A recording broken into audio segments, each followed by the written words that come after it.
Starting up, 0 employees, 0 sales, 2 guys, and 1 big dream. That's how you start a business, and that takes a lot of pressure and a lot of purpose. We're going to talk about it next. Chad Honaker and Dan Schlitt of Ashtonne Packaging. Next.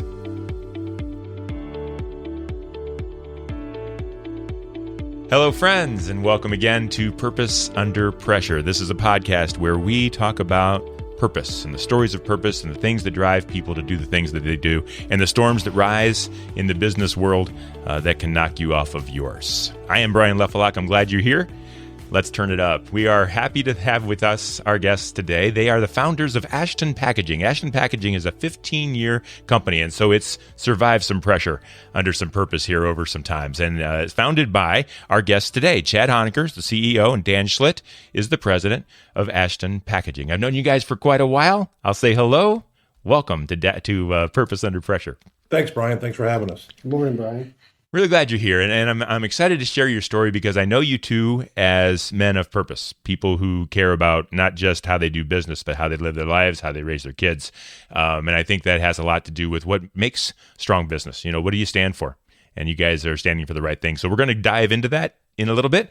First, tell me a little bit about Ashtonne Packaging. 15 years in business. We're celebrating a lot of good to share. Let's brag a little bit. Tell me what you've built there. Yeah, thanks, Brian. So, the background, the story is actually a really good one. Dan and I met in 2002, 2003-ish when he came to town working for another company, and I at the time was working for another company as well. And we created a relationship where I was buying product from him, and we became pretty good friends pretty quickly. And it was that relationship that really spurred us to decide to. We were at different points in our career. It was an opportunity for us both to say, "Hey, let's jump in and try this." That overriding spirit of relationships has really been the driving force of our company for all 15 years. We have many customers that have been with us since the very beginning.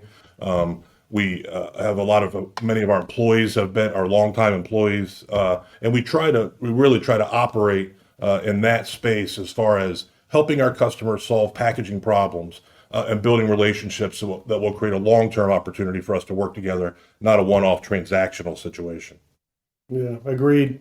And I think it's interesting that our relationship started the company, and I think the strength of our relationship is the relationships we have with our clients, with our employees, with our manufacturing partners, with our bankers, with our accountants. And those relationships are the base of why we've been successful. It's got us through some tough times. It's taught us a lot of lessons, and we felt that those relationships have really got us where we are today. Just a real simple question before we dive into those relationships and how that affects how you built your business. What is Ashtonne Packaging? Who are you serving? What are you doing for people? You're the ones that are creating the boxes that we bring home the stuff in, right? Or is it shipping? What are you doing? It's a combination of all of that. So our officially or corporately, we have our company broke up into 3 different divisions. Our fulfillment division operates as the back end of our customers. So we're receiving their product, fulfilling their orders, shipping to their customers, whether that's an individual or shipping into retail on their behalf. The second part of our company is our stock pack division, which is just stock packaging primarily, standard size boxes, shrink wrap, bubble wrap, that kind of thing. The third division, which is really the main crux of what we do, is our custom division, which is really going into our customers from a packaging standpoint. We're designing multi-component POP displays are going into retail. So anytime you go into, really you can go into any store in Ashland or in America for that part right now, and you're going to find some of our displays. We work with consumer products companies, helping them get their product to retail. We work with manufacturing companies, help creating a package that will help their product get there safely. So it's a protection area for transit packaging. And there's really everything in between there. If there's a specialty process, our custom division also would include specialty processes. So a lot of customers, you know what, they need to focus on their core competencies. We are here to help them. We'll inventory their product for them. We'll go in 2 to 3 times a week, take an inventory, and make daily deliveries. So a VMI, vendor managed inventory process. So those are really how we're helping our customers really take packaging and displays off their plate and put it onto ours. Yeah, we try to make it easy for them. make it easy for people to take their products into the stores, into the retail, and get them into their customers' hands. And so, where does purpose? Let's dive into that. What is your purpose, and how does purpose drive that portion of the business? How did you create Ashtonne Packaging while keeping your purpose alive? Talk to me about what you're trying to accomplish here. I'll start, and from a purpose standpoint, we're using packaging, but it's going to be probably an overriding concept, but it still comes back to helping people. Part of our purpose when we wanted to start our company, we had a desire in how we wanted to run, manage, treat employees, interact with customers, and that really has created the three divisions I mentioned have all been created out of us addressing our customers' needs and then creating something to help them satisfy that need. So our purpose, and Dan said it, is to make it easy for them. That's a huge part of it. Our purpose also is beyond that, and I mentioned it earlier from a transactional basis. What gets us up is it creating a pretty box? Well, that is certainly part of what we do and how we monetize what our primary goals are.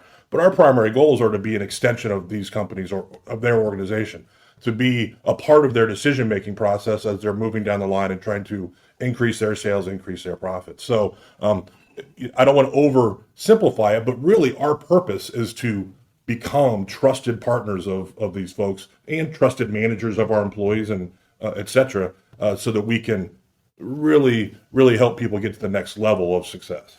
Yeah, agreed. I think in our best situations with our clients, with our best relationships, we're looked at and perceived as their packaging department.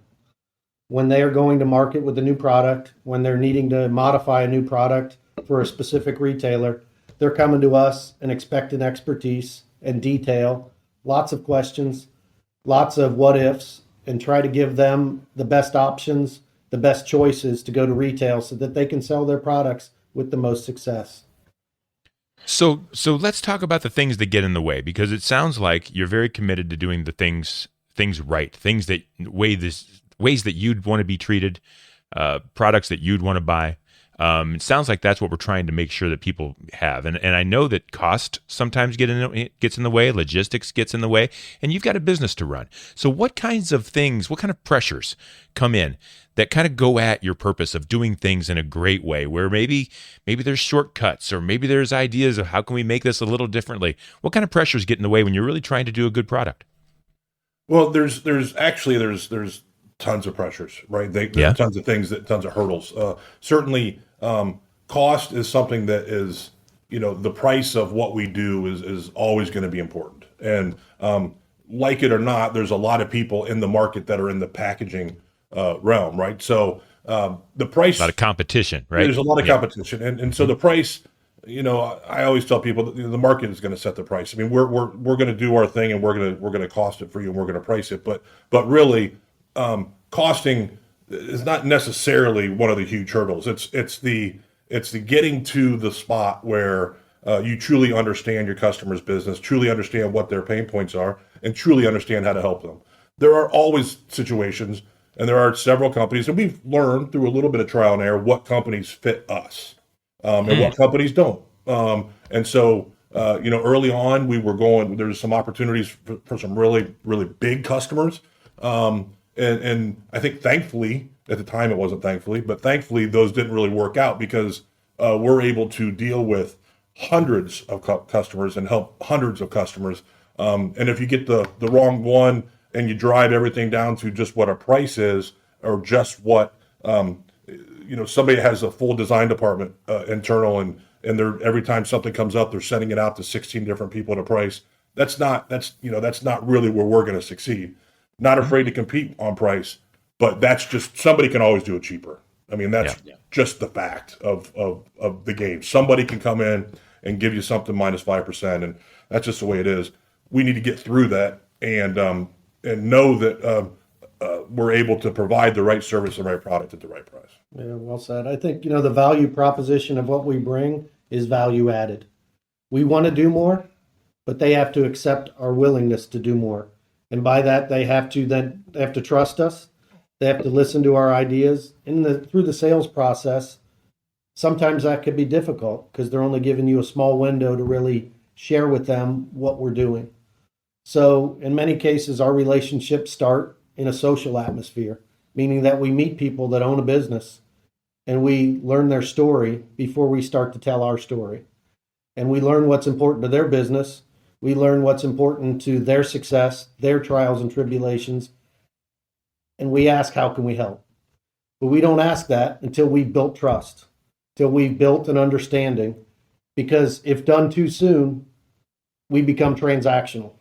We don't want to sell a product. We want to sell the service of making you more successful. And that takes trust. And so your purpose of serving people well and establishing that trust, you might say, takes your product out of the range of a commodity where anybody can get anything built at any time and done at anything, and they just, wherever they choose tomorrow is fine. You're kind of building loyalty with people who kind of mirror your purpose. Is that right?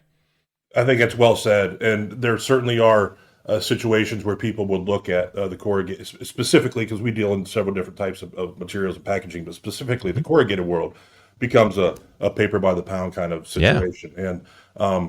And you know what? There are customers and there are other people in the packaging world that they're okay with that. And that's, it's you're either going to make as much of one product and sell it to as many people as you can, or you're going to build relationships with people and become a long-term partner. And Dan mentioned it, and one thing popped in my head. I just wanted to add it. A lot of our growth, a lot of our new customer growth comes from not just social settings with people, but being referred to, we have a variety of people that we work with throughout the country that we've proven ourselves to them. And so we might not know these new people, but we have trust from somebody they trust. And that trust has really been very, very helpful to us and has helped us grow much more than, making a cold call and trying to tell this story on a cold call. It really doesn't register. You got to come in with a warm greeting. So back to what you had asked before, which is what's the hurdles we have to overcome? Mm-hmm. Well, that's a big hurdle because in some cases you can't build that trust, and finding the ways to build that trust isn't easy. And a lot of times we're trying to find out, it's a dance, so to speak, when you meet people, what's important to them. And not everybody puts it right out there. And and sometimes you spend a lot of time trying to figure out if there's a fit. And we've done that. And I would say the biggest burn that we have in our company is how much time we spend trying to nurture a relationship that was really not ever going to be nurtured. And we then spend a lot of time in design, project management, and sales, and even at the executive level, trying to get to the point where you find out that there really wasn't a bridge that you thought you could build. What's the easiest way to get to that spot? What gets in the way? What hides that opportunity or masks that opportunity? Is it desire just to help everybody and you kind of overlook? I know in the sales world, man, I can work with anybody, right? And until it comes right down to it where I've got to make a choice to say yes or no. In your business, you're growing. You've been in business for 15 years. I'm going to talk about that growth over time. But is there a how do you decide whether it's win-win or not before you even accept that first invoice? Do you just rely on that purpose, or are there other factors? Well, it takes some trust on our part. We may not know. Sometimes we start doing business with somebody and we're not exactly sure what the exact reason that it is. You're still searching for it to really cement the relationship to become long-term. We take some leaps of faith by Gotcha. gut. Mm-hmm. During the pandemic, it was difficult that we couldn't be together with people face to face to spend time talking about things that's going on in their lives, to understand what's important to them. So it became difficult for 3 years to do what we do, which is be with people. But we survived that, in fact, flourished in that, because the people that we were with, the long-term loyal customers, flourished and we flourished with them. And that's exciting to us. At this point in time in our company, we want to do that in a greater way and grow faster. And that's some of our current goals. Are you a business owner or manager whose sales staff struggles prospecting and driving new business? Do your sellers need a serious tune-up? As the new economy grows, make sure your sales team is ready to grow your business. The Ruby Group, a Sandler sales training facility, builds well-oiled, bulletproofed sales teams. take control of your revenue success. Email mike.jones@sandler.com. That's mike.jones@sandler.com. And don't forget, in the trenches, we don't default to our level of expertise. We default to our level of training. And now you're trying for, that's what businesses do. They grow and the growth becomes larger and it's exponential. How will you need to rely on your purpose of doing things well and match that with growing? What's the storm that's going to come that's going to kind of get in the way to say, no, you can't grow that fast, or no, you've got to grow faster? What's going to cause the pressure there? I think what we are really doing right now is it's going to be an intense focus on trying to grow our business, both externally with new customers and internally with customers that we already are doing business with, that maybe we're not doing all of the business with. And, it was interesting because we did during the pandemic, we had a very successful couple of years during the pandemic, but it sort of turned off normal sales channels because it was just different. Everyone's working from home. You're not, and when things were really cranked for us, we were just barely hanging, we're hanging on with the staff we got. I shouldn't say barely hanging on, but we're hanging on because, the trains are running. And, so now we've gotten through that and continued to be solid, but we've added some additional staff, that will help us hopefully, be more efficient in our attack of the market, that will hopefully give us, additional opportunities to get in front of these new customers or existing customers that we intend to grow with. So as much as anything, I don't mean to say like sales. I know a lot of people think sales is kind of like a faucet. You turn it on, you turn it off. It doesn't really work that way. But as the world gets back to a little bit of normalcy here and people are more willing to take opportunities to look at their supply chain and figure out if there's opportunities, we think there are certainly plentiful opportunities for our growth. I'll talk internally. So to grow the business, we need to hire more people. One of the mantras we have is to amaze the customer. So we're looking to hire people that are very focused on the customer experience and carefully want to make sure that they get what they need, even when there's conflict or problems or issues. So as we want to scale our business, we're looking for employees that have the same values, that have the same interest and excitement, that get up in the morning wanting to do something special for our customers. That makes it tough to hire. Hard to even in an interview process to figure out exactly, do you have the same fabric that we want to have as we hire somebody on? And that's values, it's character. We're not in a scenario of short-term fixes or short-term gains. We think for the long term. We work with our customers to help them today, but we're thinking about how we can help them in the future. We're looking for that sort of thought with our employees. And we're interviewing now, we're finding that to be difficult. Everyone's having trouble with that, and I'm a firm believer that when you run your company right, the right people will come. There's only so many people out there, and so you keep doing it right, and they will show up at your doorstep. I'm wondering, over 15 years, when was it scariest? You started, what is that, around 07, 08? Yeah, right? We started in July of 2007, which yes. Which I guess time to start. If we could have looked into the magic mirror and seen what was coming down in 09, we might have paused. But I'm glad you didn't. Yeah, well, thank you. There was, and that wasn't the only time. There's definitely a series of events through the company that throughout the life of the company that have been been challenging. Give me an example. Give me an example of when it was really hard, and you had to really rely on that purpose to get through. Yeah, a specific example. I guess what I'm going to stay with the first couple of years of the company. The first couple of years of the company when we were getting started, we didn't have a customer. We didn't acquire a company. We started from ground zero with zero sales, zero employees, and just a couple of ideas. And and every startup kind of has the same story when we were basically living off of our own savings, if you will, for the first couple of years. And so, when you go home and tell the family, and Dan was in the packaging world, I was not. I was an accountant who came through the publishing world. So, go home and tell the family, I'm gonna quit this job and I'm gonna start a packaging company, by the way, I'm not going to take a salary for 2 years, and it's going to be okay. So Sure.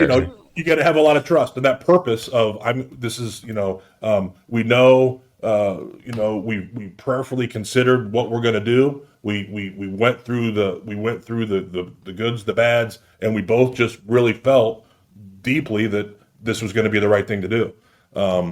I think we had sales of $46,000 our first year or something. I'm sales, not profit, sales of $46,000. So that barely covers the electric bill, doesn't it? yeah, thankfully we Yep. we started down in the Caristar building here in Ashland, which was kind of an incubator. So it was low cost, and we were able to get a little bit of space, and we got a couple people to help us, a couple of our first employees that helped us, and when you're focused on where you're gonna be, and not where you are, that kept the intent of that kept that purpose focus alive. Because if you were focused on where you were, we would have looked at each other and said, "What in the world? What are we doing?" I mean, this Not is going to work. because it wasn't. Again, you don't start on July, and by July 1st and by July 10th have 100 customers and you're ready to rock. I mean, it takes time, and that really was a big part of how we got to where we were. Is those first couple of years really digging in and seeing where we could go.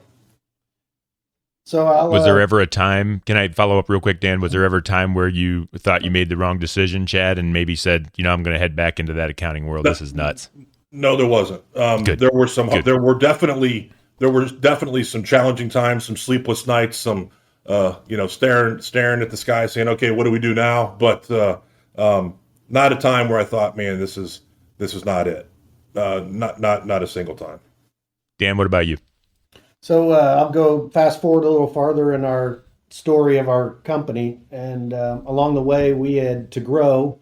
We had made an acquisition, brought on another partner, then had another partner, a big manufacturing partner. And all the way, that helped us grow, helped us learn, made us better. We failed some, we grew some, we learned some. But about 2018, Chad and I decided we wanted to buy the company back and own it again ourselves. We needed to be firmly rooted in what our purpose was and confident that we could. For me, I was probably more scared than he was because he's done a lot of deals, buying and selling and working with people to get in and out of financial relationships. But it was a scary time, and it took us a year to make that happen. But all the way along, we had to look at each other and trust that we were doing the right thing, and that the conversations were going to result in a spot in which we were betting again on ourselves. And that's brought us back to where we were in 2006 when we had the idea. And it probably gives us more, I know for me, more pride in where we are now because we did that. And I'm interested, if you don't mind sharing, Dan, what was the cause? You have your purpose, you knew what you wanted to build, you expanded, brought in partner. Now you wanted to go back. Was it that you were falling off of what you wanted to build, that purpose that you had, the vision was straying a little bit? Is that what it was? Yeah, their purpose, our other very large partner, their purpose was much different than ours. Yes. And so you stuck to yours. Yeah, we stuck to ours. We really felt that we have something special here and we can grow it. And we wanted to stand on our own 2 feet and grow it. And it took some time, but we got there again. And on that day, a month after we closed it, the whole world shut down with COVID. That was it, COVID? We closed the deal.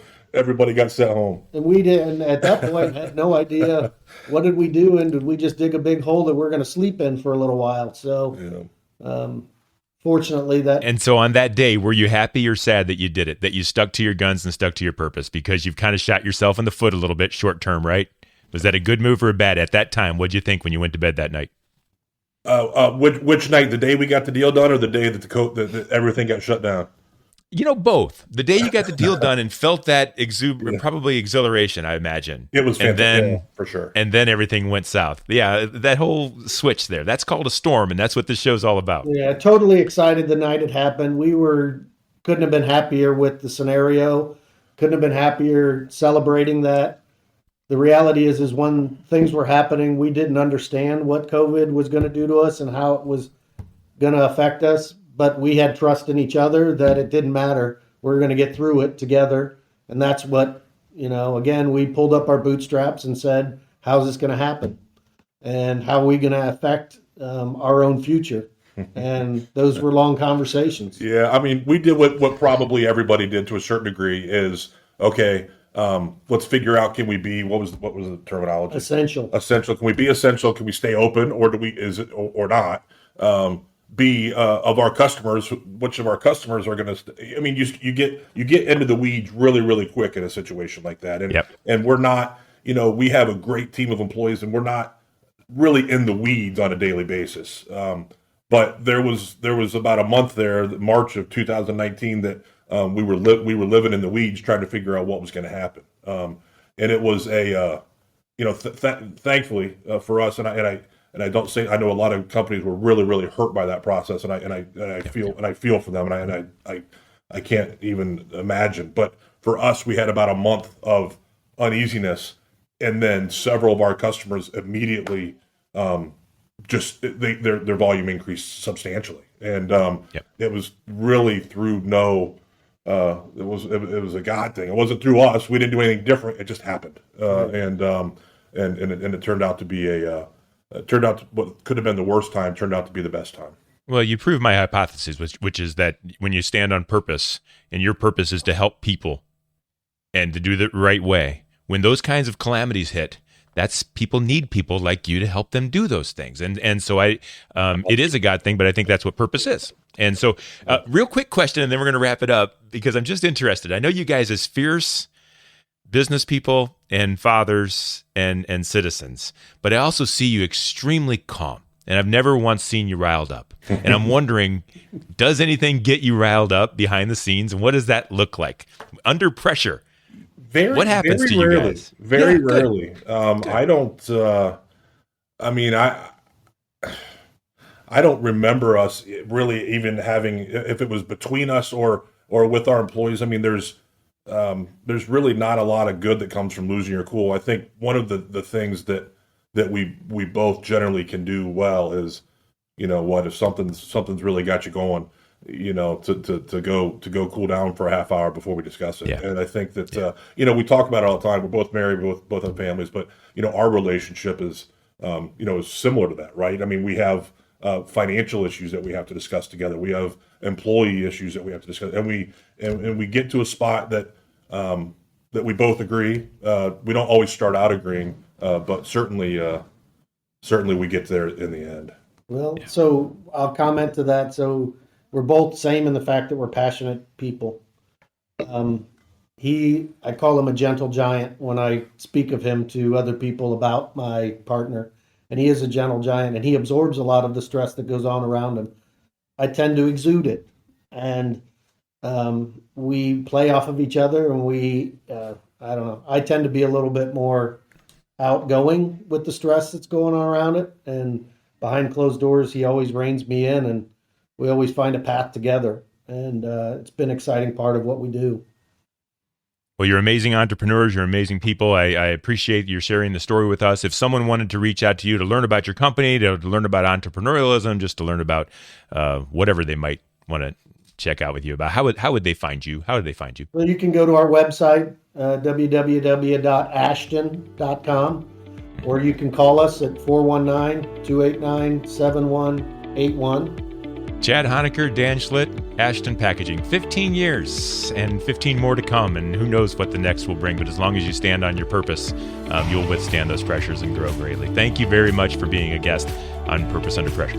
Thank you, Brian. Thanks, Brian. Appreciate it. Purpose Under Pressure is brought to you by Brian Media Strategies, providing brand building strategies for small business growth on target, on budget, and on purpose. You can check out brianmediastrategies.com for more of these Purpose Under Pressure podcasts, or you can contact me there. I am Brian Leffelock. This is Purpose Under Pressure. Thank you both for Ashtonne Packaging. We'll see you again next week on Purpose Under Pressure. Turn it up.